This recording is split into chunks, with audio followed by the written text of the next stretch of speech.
everybody, Leanna here.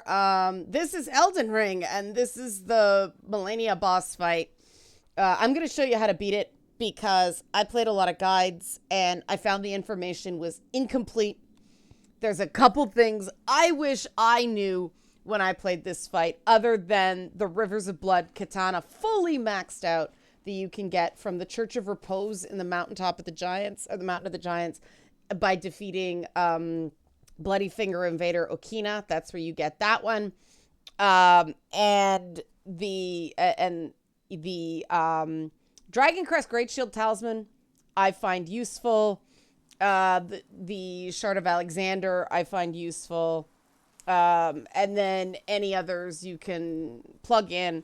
The thing I find essential for this fight is the Rivers of Blood katana for the Corpse Piler Ash move, your left trigger, your L2. And a Great Shield with 100% block, 100% physical damage negation.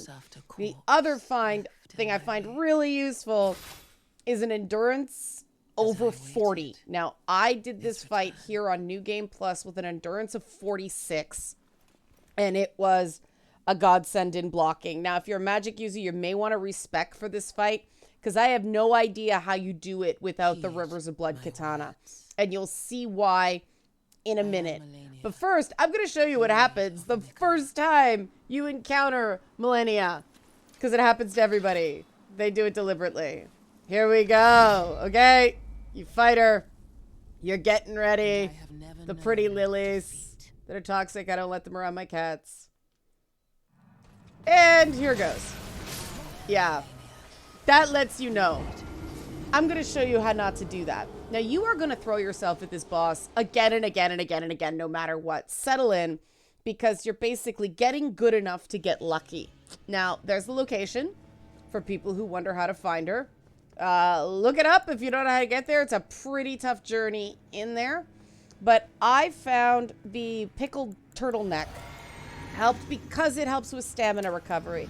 I also used the boiled crab, and I loaded up some preserving boluses and the dappled cured meat, but I didn't use it in this fight. So here we go.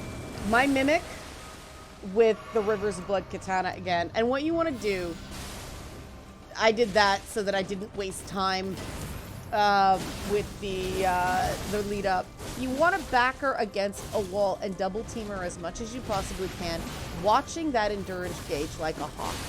You don't want it to get down too low, because that leaves you unable to block or evade when she does this. That move sucks.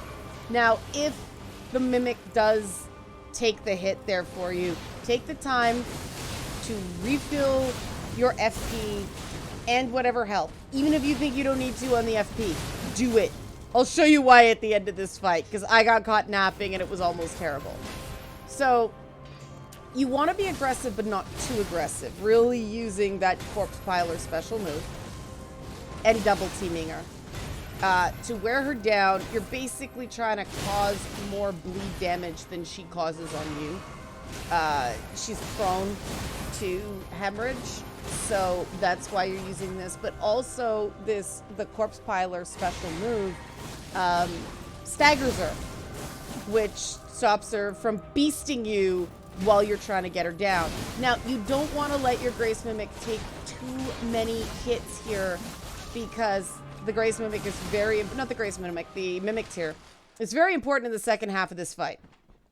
Now, this is when the suck truly begins, and I dropped this cutscene in. I did a composite thing so you can see it, but also it gives me time to talk, because this cutscene is a big warning. You think it's done the first time. Oh, she is vanquished, but no.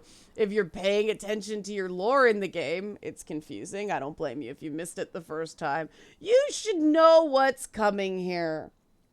Scarlet Rot is coming here. That's why I suggested adding some preserving boluses into your inventory for the very beginning of the second stage of this fight.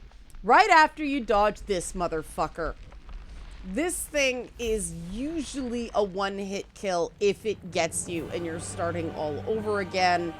It sucks, and I'm going to show you right at the beginning, there's 2 points in this fight where I had to evade it. There's usually 2 points in this second stage where you have to evade it. And again, you want to watch your stamina gauge so you have or your endurance gauge, so you have enough rolls to dodge it, because this one takes a minimum of 2, ideally 3 rolls to clear her attack zone. I don't know what it is about really difficult female bosses and from software games and butterflies, but it is a thing. Also, the freaking rot in very uncomfortable places totally creep me out, but that's a story for another time. So she's gonna start this second phase with that bloom attack. And you wanna, I just strafe a little just to get some momentum going. Wait, roll, roll, roll. There you go. I took a little bit of damage there, but it wasn't so bad. Now while it's fading, take the moment to do all your buffs for the second round. Make sure your magic gauge is full, your FP gauge is full. I didn't, and it was almost a disaster at the end of this fight. Again, block those as opposed to panic rolling. If you can't evade, great. If you can't, block. Like block, that's what your endurance gauge is for.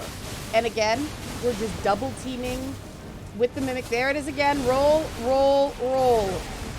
Get out of the way. And because those are one hits. But you're double teaming with the Mimic tier. Just over and over again until you finally get her. And here, I ran out of stamina. This is what not to do. So I had to beg and let my tier take damage. If there's not enough health on your Mimic tier by this point, you're in a lot of trouble. It's almost impossible to get a hit in on her when it's one-on-one. I did it the first time, but it's really hard. This is the way to do it. We're both on our feet. She's down. So, Rivers of Blood Katana with the Corpse Piler special move. Pickled Turtleneck to reclaim stamina. Preserving Boluses to alleviate your Scarlet Rot buildup. And re-up your FP whenever you can. Those are my tips for beating this boss. And block those special moves if you don't evade right away. Okay, thanks for watching.